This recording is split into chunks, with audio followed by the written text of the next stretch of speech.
கலைஞர்களுக்கு விருது என்பது தான் மிகப்பெரிய அங்கீகாரம். அதில் அரசு கொடுக்கிறது என்பது கூடுதல் அங்கீகாரம். அதனால் தமிழக அரசின் விருதுகளுக்கு ஆனால் என்ன அந்தந்த வருடங்கள்லேயே கொடுத்துறது சரியானதாக இருக்கும். இந்த மாதிரி மொத்தமாக வச்சிருக்கும் பொழுது ரொம்ப காலம் கடந்து அந்த அங்கீகாரம் கிடைப்பது போல ஒரு தோற்றத்தை ஏற்படுத்தும். அதனால் இனி வருங்காலங்களில் அரசு அந்தந்த வருடங்களே கொடுப்பது சரியாக இருக்கும்ன்றது என்னுடைய கருத்து. நன்றி. திரும்பி வருவாங்க.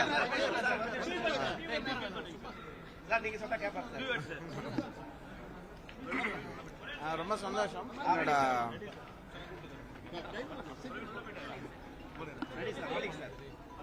ரொம்ப சந்தோஷம். எனக்கு என்னுடைய முதல் ஸ்டேட் அவார்டு இது. அது வட சென்னை படத்துக்கு கிடைச்சது. ரொம்ப ரொம்ப சந்தோஷம். எனக்கு ரொம்ப பிடித்த நடிகர் தனுஷ் அவர்கள், அப்புறம் இந்தியாவின் பெருமை வெற்றிமாறன் அவர்கள், அவங்களுடைய டீம் சார்பாக எல்லா லிஸ்னர்ஸ் எல்லாரும் சார்பாகவும் இந்த அவார்டு நான் வாங்குறேன்.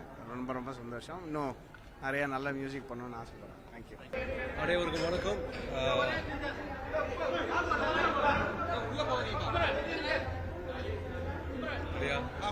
அனைவருக்கும் வணக்கம்.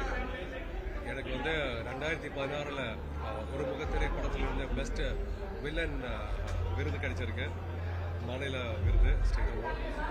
ரொம்ப சந்தோஷமா இருக்கு. அது சின்ன குழப்பம். எனக்கு அந்த படத்தில் நான் தான் பாசிட்டிவ், நான் தான் நெகட்டிவாக நடிச்சிருக்கேன். ரெண்டுமே நான் தான், ஆனால் ஒருத்தர் தான். ஸோ இது வில்லனுக்காக கொடுத்துருக்காங்க. என்ன இருந்தாலும் இந்த விருது மாநில விருதுங்கிறதுனால நான் ரொம்ப பெருமையோட ஏற்றுக்கிறாங்க. So I am very happy. Thank you so much. Thank you to the deputy Chief Minister of Tamil Nadu. Thank you to the CM of Tamil Nadu for all these wonderful things that they are doing for the film industry, for the Tamil film industry. Thank you all so much.